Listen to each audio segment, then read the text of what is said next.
Hi, hello everybody. Welcome to Vikas Commerce Tutorials and I am Mr. Vikas Mandki here. So ಸ್ನೇಹಿತರೆ ಇವತ್ತಿನ topic ಏನಪ್ಪ ಅಂದರೆ ಲೆಟರನ್ನು ಯಾವ ರೀತಿ ಬರೀಬೇಕು, how should we right a letter. Second P U C ಇಂಗ್ಲೀಷ್ನಲ್ಲಿ job application related ಒಂದು ಲೆಟರನ್ನು ಬರೀಬೇಕಾಗ್ತದೆ. ಒಂದು ಅಡ್ವರ್ಟೈಸ್ಮೆಂಟನ್ನು ಕೊಟ್ಟಿರ್ತಾರೆ, ವೇರಿಯಸ್ ಪೋಸ್ಟ್ ಇರ್ತದೆ. ಆ ಪೋಸ್ಟ್ಗೆ ನಾವು ಜಾಬ್ ಅಪ್ಲಿಕೇಶನ್ ಲೆಟರ್ನ ಯಾವ ರೀತಿ ಬರೀಬೇಕು ಅನ್ನೋದನ್ನು ಇವತ್ತಿನ ಸೆಷನಲ್ಲಿ ನೋಡುವಂಥದ್ದು. ಕಂಪಲ್ಸರಿ 5 ಮಾರ್ಕ್ಸ್ಗೆ ಬರುವಂಥದ್ದು. ಸೊ ಫಾರ್ಮ್ಯಾಟ್ ಯಾವ ರೀತಿ ಇರಬೇಕು, ರೂಲ್ಸ್ ಯಾವ ರೀತಿ ಇರಬೇಕು, ಲೆಟರನ್ನು ಬರೆಯುವಂಥದ್ದನ್ನು ಇವತ್ತು ನೋಡುವಂಥ ಕೆಲಸ ಮಾಡೋಣ. ಯಾರಾದರೂ ನಮ್ಮ ಚಾನಲನ್ನು ಫಸ್ಟ್ ಟೈಮ್ ವಿಸಿಟ್ ಮಾಡ್ತಾ ಇದ್ದರೆ, ಸಬ್ಸ್ಕ್ರೈಬ್ ಮಾಡದೆ ನೋಡ್ತಾ ಇದ್ದರೆ ಪ್ಲೀಸ್ ಸಬ್ಸ್ಕ್ರೈಬ್ ಮಾಡ್ಕೊಳ್ಳಿ. ಎಲ್ಲವೂ ಕೂಡ related informative videos, education related, subject relateds ಎಲ್ಲವೂ ಕೂಡ ನಿಮಗೆ ಬಂದು ತಲುಪ್ತದೆ. So let us start our today's video session. Welcome to Vikas commerce tutorials.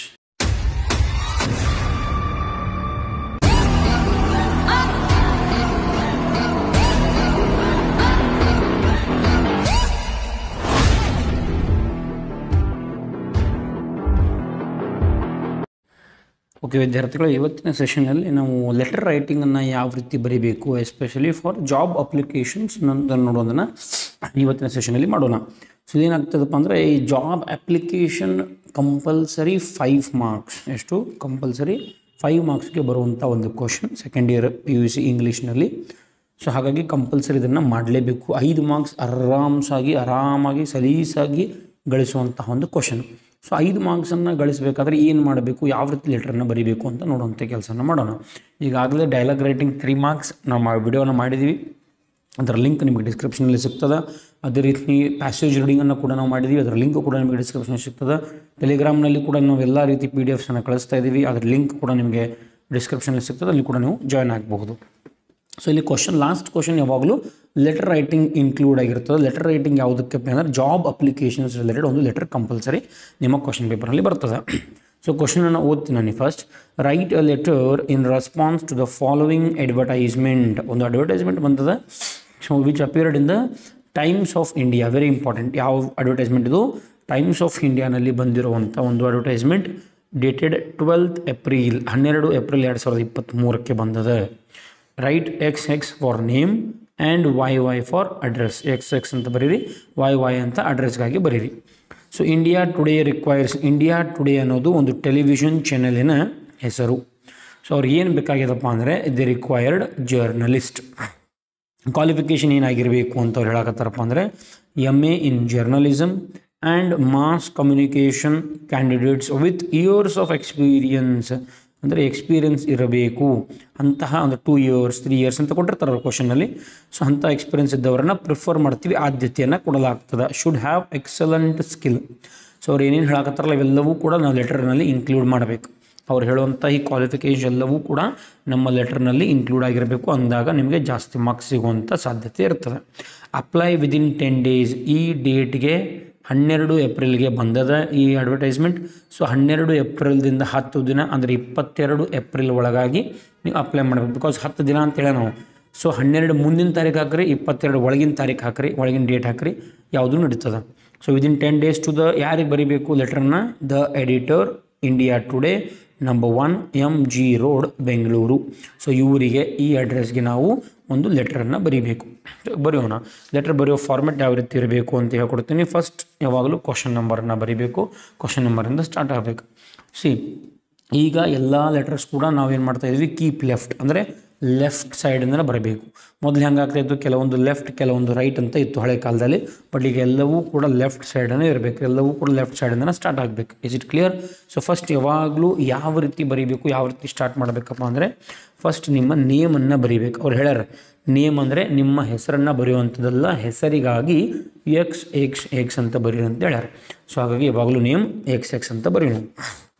ಇದಾದ ನಂತರ ಏನು ಬರೀಬೇಕು, ನಿಮ್ಮ ಅಡ್ರೆಸ್ ಏನಂತ ಬರೀ ಅಂತ ಹೇಳ್ಯಾರ ಅವರು, YY ಅಂತ ಬರೀರಿ. ಅವ್ರು ಹೇಳ್ಯಾರಲ್ಲಿ ಇಲ್ಲಿ ಕ್ಲಿಯರ್ ಕಟ್ಟಾಗಿ ಮೆನ್ಷನ್ ಮಾಡ್ಯಾರ ನೋಡ್ರಿ. Right XX for name and YY for address. So ಯಾವಾಗಲೂ ನೇಮ್ ಮತ್ತು ಅಡ್ರೆಸ್ ಸ್ಟಾರ್ಟಿಂಗ್ ಇರಬೇಕು. ಅದಾದ ನಂತರ ಡೇಟ್ ಬರೀಬೇಕು. ಈಗ ಡೇಟ್ ಯಾವುದು ಬರೀಬೇಕು ಅದೇ ಹೇಳಿದ್ನಲ್ಲ, 12th ಏಪ್ರಿಲ್ಗೆ ಈ newspaper Times of India ಪೇಪರ್ದಲ್ಲಿ 12ನೇ ಏಪ್ರಿಲ್ಗೆ ಅದು ಬಂದದ. ಸೊ 12 ಏಪ್ರಿಲ್ ಮುಂದಿನ ತಾರೀಕು ಹಾಕಬೇಕು.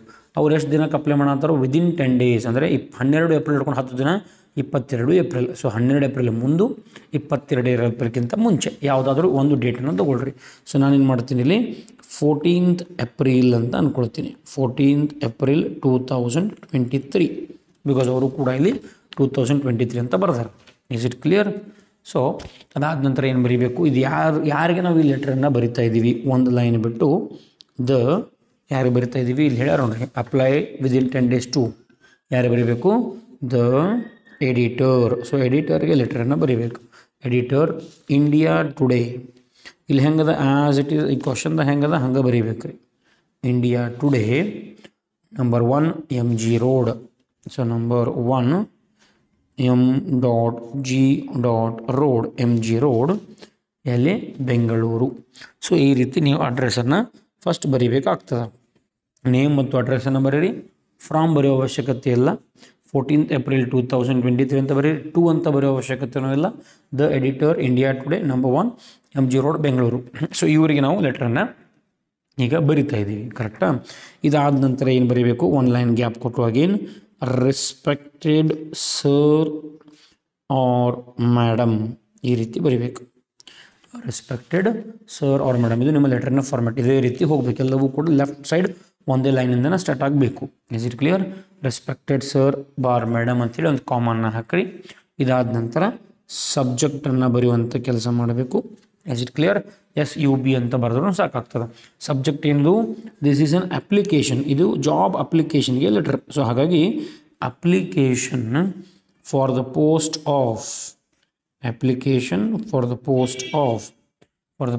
Of junior assistant.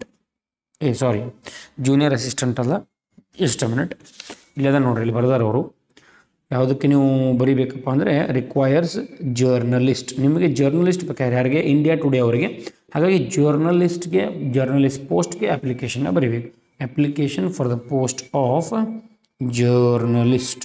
ಸೊ ಈ ರೀತಿ ನೀವು ಸಬ್ಜೆಕ್ಟನ್ನು ಬರೀಬೇಕು. Application for the post of journalist. ಈಗ ರೆಫರೆನ್ಸ್ ಅಂತ ಒಂದು ಪಾಯಿಂಟ್ ಬರಬೇಕು.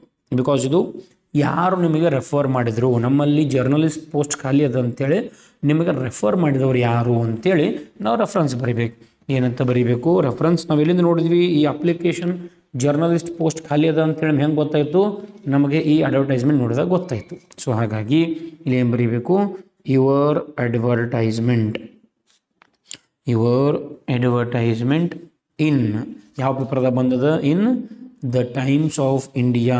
ಇನ್ ಇದು ಡಬಲ್ ನೋಟೆಡ್ ಕಾಮ ಹಾಕಿ the Times of India. Is it clear? Dated ಯಾವ ಡೇಟಿಗೆ ಬಂದದ ಇದು, your advertisement in the Times of India dated 12th April 2023. ಇದು ರೆಫರೆನ್ಸ್ ಅಂದರೆ ಏನು, ಎಲ್ಲಿಂದ ನಮಗೆ ಮಾಹಿತಿ ಬಂತು, ಈ ಪೋಸ್ಟ್ ಖಾಲಿ ಅದಾವ ಅಂತೇಳಿ ಮಾಹಿತಿ ಎಲ್ಲಿಂದ ಬಂತು ಅಂತೇಳಿ ಅದನ್ನು ಬರೀಬೇಕು. ಸೊ ರೆಫರೆನ್ಸ್ ಬರೀತೀನಿ. Your advertisement in the Times of India dated 12th April 2023. So ಹೆಂಗೆ ಬರೀಬೇಕು, ಅಗೇನ್ ಇಲ್ಲಿಂದ ಸ್ಟಾರ್ಟ್ ಆಗಬೇಕು. ಅದೇ ಲೈನ್ ಲೆಫ್ಟ್ ಲೈನಿಂದ ಸ್ಟಾರ್ಟ್ ಆಗಬೇಕು. ಸೊ ಈ ರೀತಿ ಬರೀಬೇಕು ನೀವು. ಇನ್ ರೆಸ್ಪಾನ್ಸ್, ನೀವು ಅಡ್ವರ್ಟೈಸ್ಮೆಂಟ್ ಹಾಕಿದ್ರಿ ಅಂತೇಳಿ ಇನ್ ರೆಸ್ಪಾನ್ಸ್ ಅಂತ ಬರೀಬೇಕು. In response to your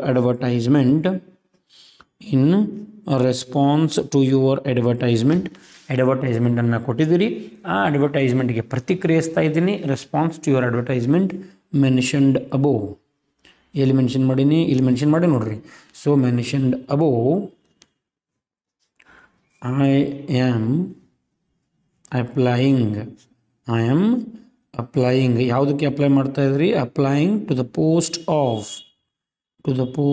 of journalist. Is it clear? So ಈ ರೀತಿ ಬರೀಬೇಕು. In response to your advertisement mentioned above I am applying to the post of journalist ಅಂತ ಬರೀರಿ. ಈಗ ಮುಂದೆ ಈಗೇನು ಬರೀಬೇಕು, ಇಷ್ಟು ಮಾಹಿತಿ ಆಯಿತಾ. ಏನು ಕ್ವಾಲಿಫಿಕೇಷನ್ ಬೇಕು, ಜರ್ನಲಿಸ್ಟ್ ಅಂತ ನೀವು ಬರ್ತಿದ್ದೀರಿ, ಮಾಹಿತಿ ಕೊಟ್ಟಿದ್ದೀರಿ. ನಿಮ್ಮಲ್ಲಿ ಜರ್ನಲಿಸ್ಟ್ ಹುದ್ದೆ ಬೇಕ್ರಿ ಸರ್, ಹಾಗಾಗಿ ನಾನು ನಿಮ್ಮ ಅಡ್ವರ್ಟೈಸ್ಮೆಂಟ್ ನೋಡಿ ಅಪ್ಲೈ ಮಾಡ್ತಾ ಇದ್ದೀನಿ. ನೆಕ್ಸ್ಟ್ ಏನದಲ್ಲಿ ಇದೆಲ್ಲ ಇನ್ವಾಲ್ವ್ ಆಗಬೇಕು ನೋಡ್ರಿ. ಇದೆಲ್ಲವೂ ಕೂಡ ನಿಮ್ಮ ಲೆಟರ್ದಲ್ಲಿ ಇರಬೇಕು. ಕ್ವಾಲಿಫಿಕೇಷನ್ ಏನು ಕೇಳಕತ್ತಾರೋ, MA in journalism and mass communication. So ಅದನ್ನ ಇಲ್ಲಿ ಬರೀಬೇಕು, ನೀವು ಏನು ವಿದ್ಯಾಭ್ಯಾಸನ ಮಾಡಿದ್ದೀರಿ ಅಂತ. So next I have passed my MA. ಯಾಕೆ MA ಅಂತ ಬರಿತಾ ಇದ್ದೀನಿ, ಬಿಕಾಸ್ ಅವ್ನು MA ಅಂತ ಕೇಳಕತ್ತಾರೆ ರೀ, MA ಇನ್ ಜರ್ನಲಿಸಮ್. ಸೊ ಹಾಗೆ ನಾವು MAನ ಬರೀಬೇಕು. ನೀವು ಬೇರೆ ಬರೆದ್ರೆ ಅಡ್ವರ್ಟೈಸ್ಮೆಂಟ್ಗೆ ನಿಮ್ಮ ಲೆಟರ್ಗೆ ಮ್ಯಾಚ್ ಆಗೋದಿಲ್ಲ. ಅವ್ರು ಏನು ಹೇಳಕತ್ತಾರೆ ಅದೇ ಕ್ವಾಲಿಫಿಕೇಷನ್ ಇರಬೇಕು. I have passed my MA in journalism. ಯಾಕೆ ಇನ್ ಜರ್ನಲಿಸಮ್? ಬಿಕಾಸ್ ನಾವು ಇಲ್ಲಿ ಕ್ವಾಲಿಫಿಕೇಷನ್ ಕೇಳಾಕತ್ತಾರೆ in journalism and mass communication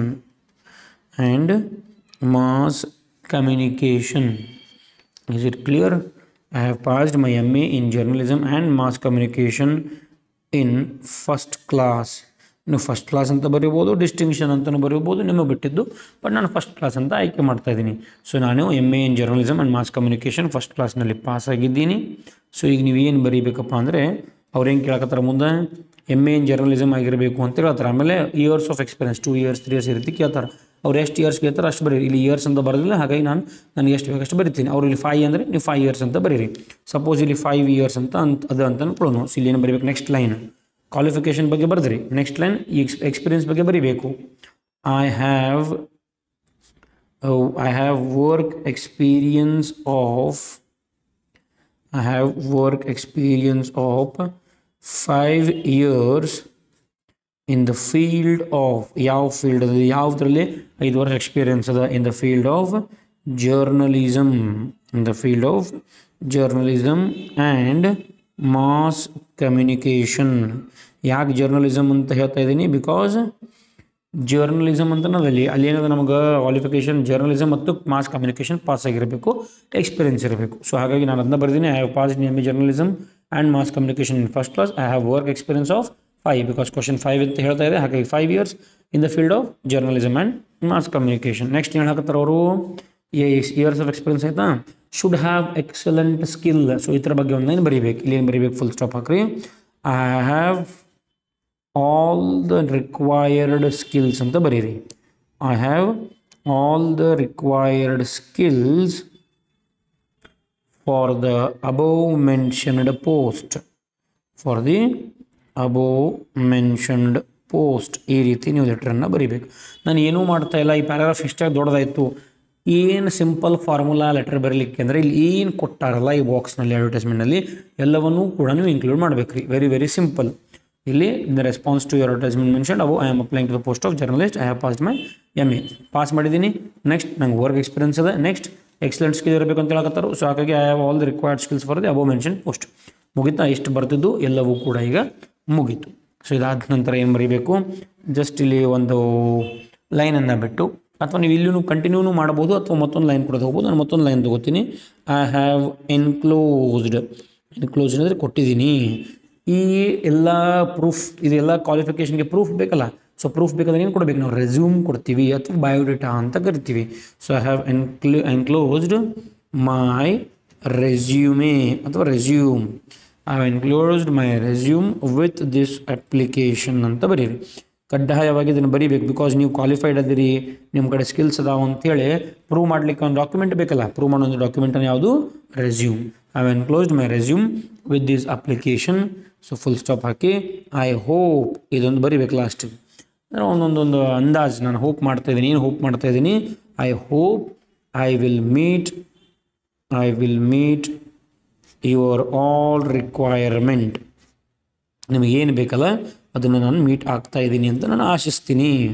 so ಈ ಲೆಟರ್ ಕಂಪಲ್ಸರಿ ಹಿಂಗೆ ಇರಬೇಕಂತ ಎಲ್ಲ ರೂಲ್ಸ್ ಏನಪ್ಪ ಅಂದರೆ, ಫಸ್ಟು ನೀವು ಈ ರೀತಿ ನೇಮ್ ಅಡ್ರೆಸ್ಸನ್ನು ಬರೀರಿ, ಡೇಟನ್ನು ಬರೀರಿ, ಯಾರಿಗೆ ಬರಿತಾ ಇದ್ದೀರಿ, to address, from address, respected sir madam, subject, reference ಬರೀರಿ, ರೆಫರೆನ್ಸ್ ಅಡ್ವರ್ಟೈಸ್ಮೆಂಟಿಂದ. ನೆಕ್ಸ್ಟ್ ಇಲ್ಲೆಲ್ಲ ಮಾಹಿತಿ ಏನದಪ್ಪ ಅಂದರೆ ಇಲ್ಲಿ ಏನು ಕೊಟ್ಟಾರಲ್ಲ ಅದನ್ನ ನಾನು ಬರಿತಾ ಇದ್ದೀನಿ. ಲಾಸ್ಟ್ಗೆ ಏನು ಬರಿತಾ ಇದ್ದೀನಿ? I have enclosed my resume.